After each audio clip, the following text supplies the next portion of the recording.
بسم اللہ الرحمن الرحیم۔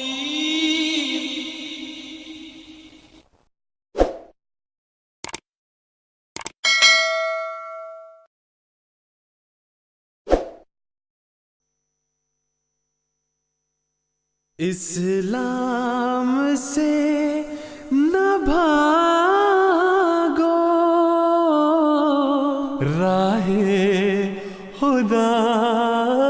یہی ہے۔ اے سونے والو جاگو، شمس الضحیٰ یہی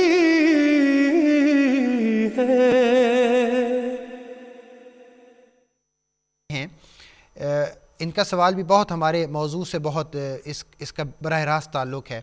وہ یہ کہتے ہیں کہ مرزا صاحب کا دعویٰ ہے کہ مجھے حضرت صلی اللہ علیہ وسلم کی غلامی میں نبوت ملی۔ کیا حضرت ابو بکر،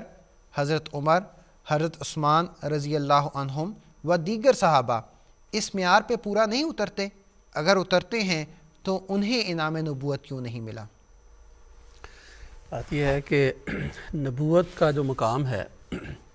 یہ کوئی ایسا مقام نہیں ہے کہ ایک انسان یہ دعویٰ کرے کہ میں اس قدر نیک اعمال کر چکا ہوں اور اس قدر میں نے نمازیں پڑھ لیں اور اس قدر میں نے قربانیاں کر لی ہیں، مجھے لازماً نبی بنا دیا جائے یا رسول بنا دیا جائے۔ جہاں تک قرآن کریم اور احادیث کو ہم پڑھتے ہیں تو اس میں یہی پتہ چلتا ہے کہ یہ اللہ تعالیٰ کی مرضی ہے، اور عام طور پر یہ نظر آتا ہے کہ یا تو اللہ تعالیٰ نے خود کسی کو نبی مقرر کیا، ظاہر ہے اللہ تعالیٰ ہی مقرر کرتا ہے ہمیشہ، یا نہیں کہنا چاہیے بلکہ خدا تعالیٰ ہی نبی اور رسول بناتا ہے، جیسا کہ سورہ حج کی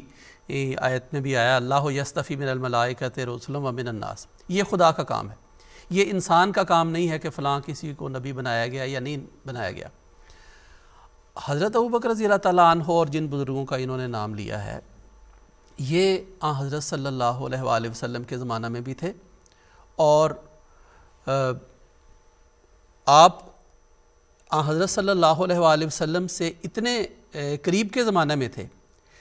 کہ محمد مصطفیٰ صلی اللہ علیہ وآلہ وسلم کے زمانے میں خواہ کو کتنا ہی آپ کی غلامی میں اور آپ کی اطاعت میں آگے بڑھ جائے، آپ کی رسالت اتنی عظیم الشان تھی کہ اس زمانے میں نہ تو کسی نبی کی بظاہر ہمیں ضرورت محسوس ہوتی ہے اور نہ ہی اللہ تعالیٰ نے کسی کو باقاعدہ نبی قرار دیا۔ ہاں بعض میں صلاحیت کے حوالے سے حضرت صلی اللہ علیہ وآلہ وسلم نے فرمایا کہ اگر میری امت میں کوئی نبی ہوتا تو ابو بکر ہوتے، تو اس طرح کے الفاظ ملتے ہیں۔ اسی طرح حضرت علی رضی اللہ تعالیٰ عنہ کے بارے میں بھی ایک موقع پر فرمایا کہ دیکھو تم میرے بعد اسی طرح میرے قائم مقام ہو۔ ایک جنگ پر جاتے ہوئے حضور صلی اللہ علیہ وسلم نے حضرت علی رضی اللہ تعالیٰ عنہ کو مدینہ میں مقرر فرمایا اپنا قائم مقام، اور فرمایا کہ تم اسی طرح میرے قائم مقام ہو جس طرح